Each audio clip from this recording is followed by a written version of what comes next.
This kind of going off the first impression, I can tell that the person that made this, they're not from America. Every day for 30 minutes, reproduce the waist. Me personally, I don't know how you reproduce the waist. I think he might be meaning reduce or reduce the weight. I have no idea. Leg elasticity with great waist and great ass. First time I ever seen any product that had any curse words on it, even though ass is like more of the lower tier curse words. Normally they say great butt, great booty, but I'm gonna keep that to them. Guess they're trying to target a younger demographic. And what I also found interesting as well too, when it said when used within meters, that's another case that they're not American. We normally say feet in inches. They say keep away from people. If you gotta keep this away from people, I don't know who's gonna buy it. But I think they were trying to say if you're swinging a ball around, make sure that you're in a fair distance. Also, children are prohibited from using it. I don't know if they're trying to say kids, like far as like bait, like small children, because technically children is anything under 17. So I'm not really sure if they meant to say it in that manner. So let's looking through the product that they have in here. We got the ball, and it's pretty interesting. It got the little wheels, like a little toy car right here. It's pretty neat. Also, they have extra length on here, so just in case that you need to add, you know, few inches on your waist, even though they're trying to reproduce your waist. So hopefully you can get down to regular standard size of this right here in the future. So, and like I said before, I'm going to test this out, and we can show you guys how to put this on properly and make sure, and also give a demonstration as well too. So this is the hula hoop unadjusted. So it's just like putting on a belt. Just wrap it around, and you see that it's too long right here, right? How to connect it is pretty simple. All you have to do is get low, sink it under, hear that pop, and then close the lid right here, and that's locked in. So here's how you adjust it. Pretty simple.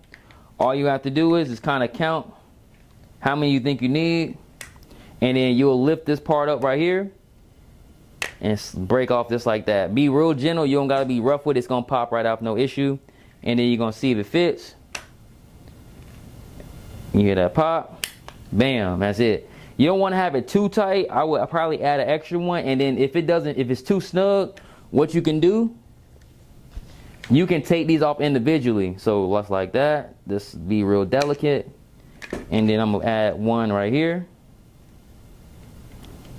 Pop right there, hit that pop, and I'm gonna slide it right under. Bam, perfect. It's not too snug on me, and that's good to go. So I'm gonna put the ball on here.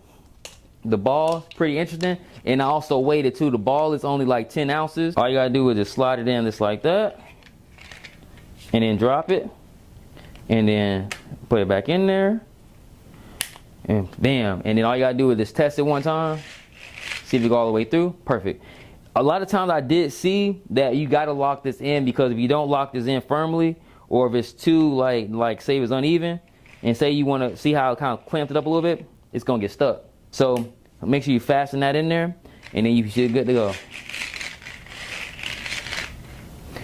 And I did peep, it is kind of noisy. It's not quiet as it should be. I'm going to go test this out in the fields and see how it really fares with me actually doing real intense workouts with this. I'm also going to have a video of a full hula hoop workout, so check that out after this video up here.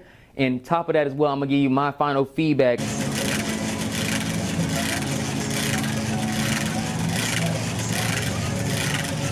So I just got finished using the smart hula hoop.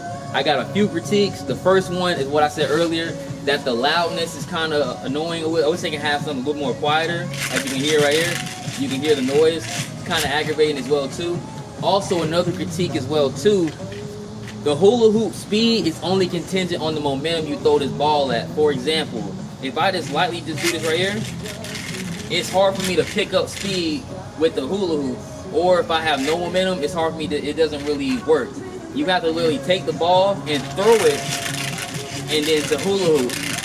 The only issue as well too is that if you try to slow down a little bit, like say you like let it go down a little bit and try to pick it back up on the speed, it won't effectively work. So I will advise anybody, if you start the hula hoop, throw this sideways as fast as you can, and then just keep up, and then you're good.